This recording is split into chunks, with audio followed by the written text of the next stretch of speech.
Today I'm going to show you how I am going to use an old tea towel to cover a junk journal. And I'm starting with a pizza box that I had done a video about. You can go check that out. I will link that and it'll tell you how to tear down a pizza box and make it into a junk journal. So that's what I'm starting with. So if you need to go check out video 1 for that, you can. Otherwise, you can use pretty much the same technique for any journal that you have ready to be covered. I did already glue down a piece of scrap paper on here because I didn't want the bright green and red showing through. My tea towel is kind of thin.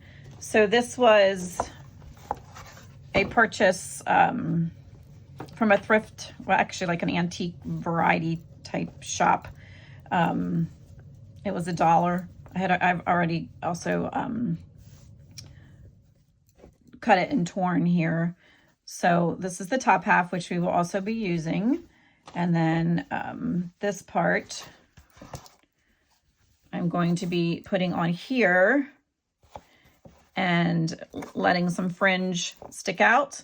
There's going to be plenty of this blue edging left, so I think I'm going to put that in underneath here and wrap it so it looks finished on the end rather than seeing the corrugated cardboard. Before I do any of that, I am going to put some end papers in here because I think I am going to bring this around and glue here and here and create a pocket here. So I need my end papers in first, and then we will work with the front and how that works out. And I'm going to do the same thing with the other piece and bring some of it around and create a pocket. And then some of the stuff that is left is going to go on the spine. So before I do anything, I need to get the end papers. And I dug through my papers and I wasn't sure what to go with. And I am doing something I don't usually do. I'm going with this bright yellow. I hope it's not blinding you. But I thought it looked cute with this, and it draws the yellow out of the print on the towel. And it's, honestly, you're not going to see that much of it till I get a pocket in here. So that's what we're going to do. So I'll get that going. I'm going to just measure and cut pieces that I need to join up to this crease a little bit, and then do the same thing with the second piece on this side. So for right now, the first step for this type of journal is I am getting the end papers measured and glued in. So now I need just a strip of something to come on either side of this. And I found this, which I thought was cute. So I think I might use that. I also just have a plain piece of muslin. You can use whatever you want, and it could also be paper. It doesn't have to be fabric. So I'm going to get this torn to size and get that glued in, and then not a lot of it's going to show because, like I said, we're going to glue a spine down here that has all of our signature papers on. So I'm going to bring this out probably about 1 inch on each side. So I will get that torn apart and show you what I have. I'm going to get this piece glued on next, and I had thought about leaving this stick up for a fringe, but instead I am going to wrap it around so that it covers the Tyvek tape that is there. And instead, when I work on the spine from the outer part of the cover, I will let some of that stick up to fringe. Okay, so I use a nice strong glue for this. I'm using the Beacon 3-in-1. And you want to make sure that you don't have any big blobs that you're going to be able to see or feel through the fabric. And then don't forget about stretching it out this direction and finding that groove in there and making sure everything's glued down nice and tight. I did not put any glue here yet first. First, I work on getting this in place where it needs to be, and then I'll go back and add some more after I get this in place. Just flattening it out, tucking it in. I do have a little bump right there, but I think that's because I had a bump in the tape when I put it down. So you need to be careful of that. kind of squeeze it there. Make sure you're getting it nice and tight in the creases. And then go ahead and put more of the glue to glue these down. And I do this, I'm going to I didn't go right out to the edge because I do kind of like that fringe just kind of hanging loose there. Remember our pocket is coming around up to here. And then the same thing on this side.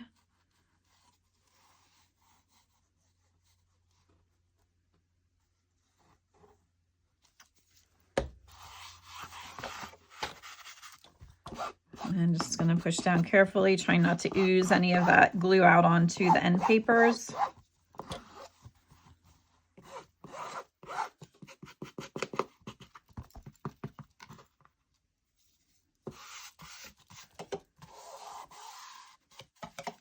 And then just go back again and make sure that you didn't lose that crease at all. Okay. Now I'm going to flip it over, and I want to pull this up over here. I'm going to cut, follow this seam down. I'm going to make a snip there, and I'm going to make a snip here. I'm going to do the same thing on this end, making a snip there and making a snip there, following this down. And then I'm going to just add some more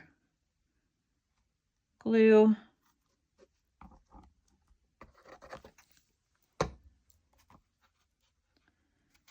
Also, if you use the shiny Tyvek tape when you built your journal, make sure that you are sanding it a little bit before you try to stick anything down onto it. And again, just adding some glue here. This is not going to be seen except for right here at the edges. Just pull it tight. It's going to have something over top of it.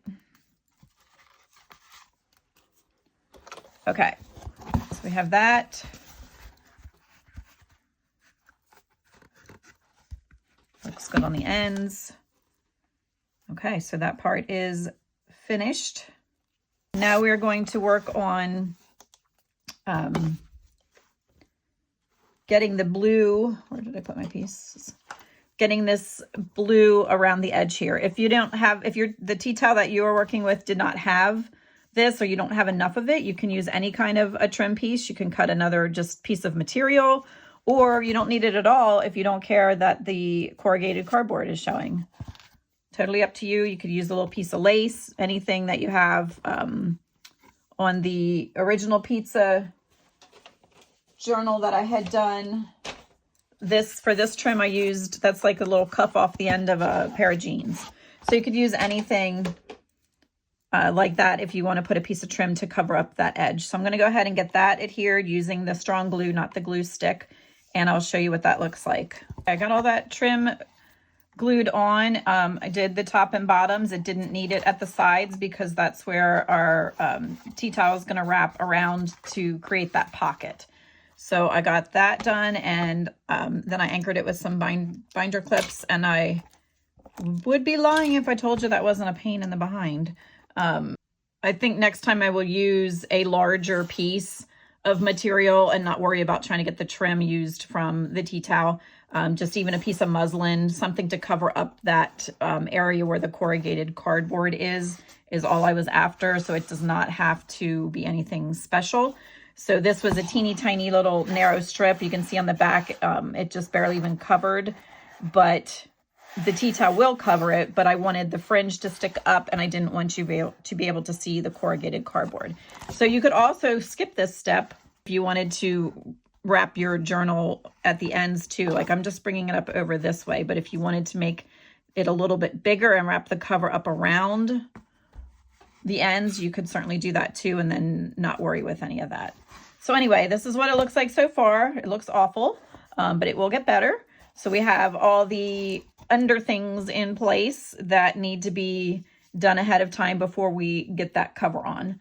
So the next thing that I'm going to do is put the front and the back cover on, doing it just the same way, using some glue, getting it placed and wrapped. And then I did cut it so that it wraps around the end a little bit, just to give it a little stability. But I'm going to put on, I'm not sure if it's going to be this exact piece, but I want to put on a piece then here over the edge that's going to go like this and have some fringe stick out.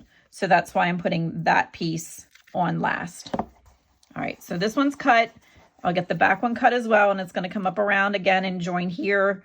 That's going to look a mess until we get the final piece put on. Just wanted to show you also the reason I did not just keep that attached as trim or wrap it around this way is because then the full pictures were in the center. So I didn't want to use the tea towel where I just had the last part of a train. This is the back, the last part of a train and half of one of the people. So that is why I centered it and then ended up cutting some of that off to use as the trim. Depending on what your tea towel is like, if it has an all over print, then you may be able to just take that to the edge and wrap that around a little bit and not have to worry about seeing any of the corrugated cardboard. Okay, so I got the front on and I have it drying with some clips, and I used the Liquitex Matte Gel Medium. You could also use Mod Podge if you want to. You can use your regular glue as well. I would not use a glue stick with fabric, but you can use your regular glue, and then but you would have to brush it out and make sure that you don't have any big trails of glue or anything that are going to leave some lumps. So I did have this anchored down. I do have this fringe sticking out, and it does have the edge there so we don't see the cardboard. And then I brought it inside here, and I have the pocket. And now I'm going to do the same thing on the back, and then I'm going to work on the spine. So when I did use the Liquitex, I just squirted some out and used a brush to apply it, and then I held the heat gun on it for a little bit to get it set up fast, and that also avoids any wrinkles. So I'm going to go ahead and get this back piece put on, and again, I'm going to probably put it something like this. So I have the people there in the middle and go from there. All right, here is where we're at. Front cover is glued down, have the pocket, back cover is glued down, have the pocket here, and then I just wrapped the extra bits over the end. So now we're going to take care of putting something nice there, because this, you can't even really make out what that, I think that was a chicken and half of a cat. So we're going to put a nicer looking spine on here, and I am going to use, I have a couple strips left, so I'm going to figure out something to use that might work. This train is really cute, but I'm not sure. It might be, I don't know. I will, let's say wrap it up over there part way. Nope, we'll still lose the train, but we could just do the flowers. So let me get this put on, and then we will see what we have before we go to the next step. But I think it's getting really cute. I like all the fringe hanging everywhere. All right, here we are. I ended up using the little row of flowers for the strip that went up the spine on the outside. I wrapped it over with this blue band that was all one piece, and I left it all fringy. And so we have the front cover. We have our inside pockets that we can tuck some things into. And then we have this prepared and ready to take our hidden spine and adhere that in there. And then this is our back cover. I think it got really cute. And I am left with all of these scrappy bits that we can use on the inside of the journal. Then we can make clusters, and this would make maybe a cute pocket. We can do all kind of things with the leftovers, so I'm definitely going to keep those. And then as far as getting a spine added in here, if you check out the video for creating the pizza box journal, part 3, that will have exactly how we do the hidden spine. Remember, this started out as one of the pizza box journals. So if you jump over to that, and I will link it in the description, and I will link it as one of the videos that pop up at the end of this one, you will make a template, and then you will cut a piece of cardboard, and it'll proceed to tell you how to do all of that and to get your signatures sewn in with the 3-hole pamphlet stitch and adhere it in here. If you want, you can go ahead and just poke your way through, and if you don't mind the exposed strings on the outside and want to do that type of journal, then this is all set to go ahead and do that. I wanted to mention also that this is going to be for sale in my Ko-fi shop. It's going to be in as is, so just this finished version. It is not going to have any signature papers with it. This will be a shell of a journal for someone who wants to take it and finish it. So that means that person would have to put in the hidden spine or poke through if they wanted to and add their own signature papers. So it would be sold as a shell of a journal that needs to be completed. So here's just another close-up look at it. Has the fringes. It does have some age spots and some wear on it here because it was a retro towel. And then it has the 2 pockets here. And I will put some pictures of it in the Ko-fi shop as well.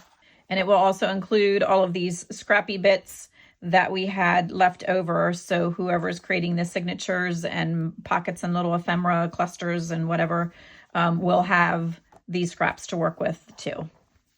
If you need any digital kits, there are some free ones on there, as well as if you are short of vintage papers to make your signatures with or to create an ephemera with, I do have a bundle of 50 that is available on there, and there is a video on my YouTube channel that shows you the type of things that are in the kit. So go ahead and check that out, and I will see you for our next project. Thanks for watching.